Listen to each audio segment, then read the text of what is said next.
soy Dora. Hola, hola, hola. Someone is calling. Please pick up the phone. Do you know who's calling? Me neither. Please pick up the phone. Can you say phone? Say phone. I need your help. Please pick up the phone. Hola, hola, hola.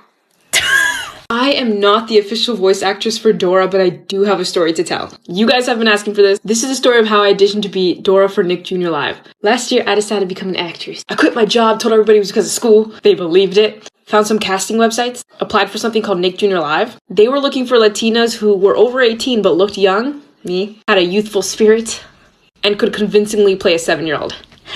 I applied. This was like in March of last year.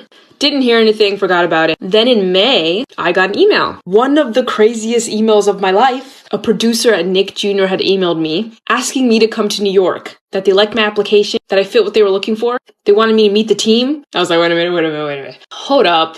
I live in Florida. New York is far away. So I legit said no. Hey, sorry, I thought I could maybe do a self-tape because honestly, I can't go to New York. I quit my job. I have nothing. But they were persistent. Look for part 2.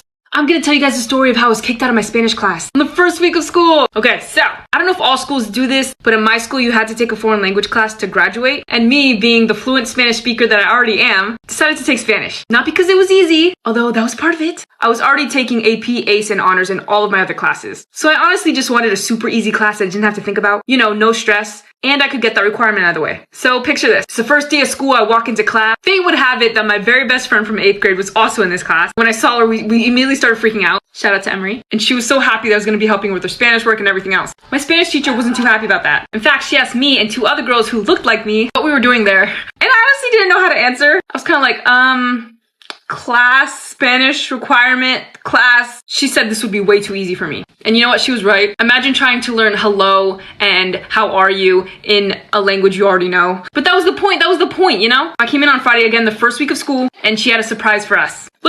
I'm going to tell you guys about the time that God saved my phone. No, it was a literal miracle. There was science, there was gravity. Don't do this. I don't recommend anyone try this out or test this at all. My phone should be missing and shattered today, but it's not because God's real. Let me explain. So my cousin came over for whatever reason. I have a lot of cousins, guys, and they're going to be in a lot of my stories. So she came over with her little sister. We hung out for a bit and then we decided to leave and go to Walmart. Probably just to go hang out there because it was a Friday night and that's just what you do in a town like this. Anyway, when we walked outside, she saw how pretty the sky was. Ooh, Joe, take a picture of me. Okay, fine. She gives me her phone.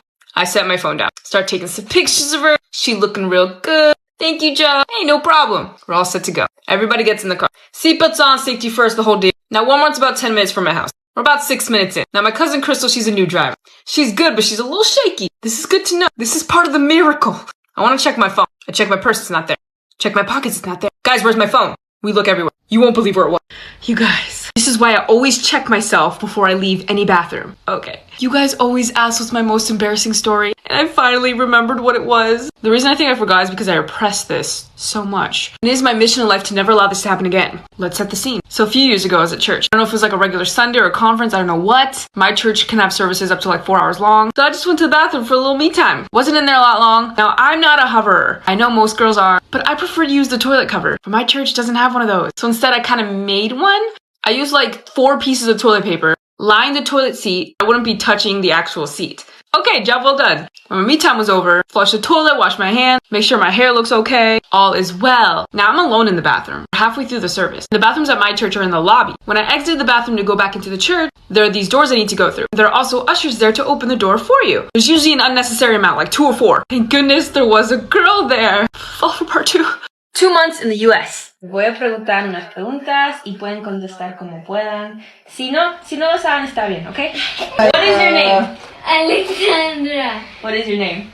Aranza. What is your name? Perfect. Wait, Aran no sale. Okay, how old are you? How old are you? How old are you? Switch microphones. Is English hard? Is English hard? No sé. Is English hard? No. Yeah! Do you like school? Sí. Do you like school? Yes. Do you like school? No. Y algo en español. Hola.